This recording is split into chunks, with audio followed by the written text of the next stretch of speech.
Hey guys, in this video I'm going to show you how to extract entities from a PDF with Google AI Studio. For this example, I'm using this sample invoice and I'll show you how to extract a text-based output and a structured output as well. So we'll first come here, click on chat, and then here in a new chat, I'll choose an appropriate model. In this case, I will come here and choose, let's do Gemini 2.5 Flash. Okay, here you come, choose your model, and then you add the file. So click on this plus icon. You can go get your file from your drive, or you can upload it as well. So we'll come here and let's go ahead and scroll down until we find our PDF. There we go, open it up, and then I have my prompt right here.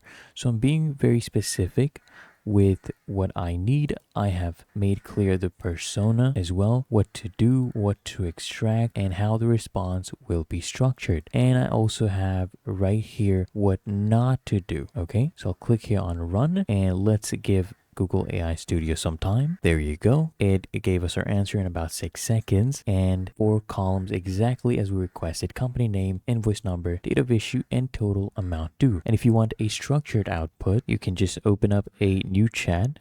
Okay, on the right hand panel, scroll down, toggle on structured output, click on edit, and then in the code editor, go ahead and add your schema, right? So here I've defined company name, okay, and we want invoice ID, date of issue, total amount.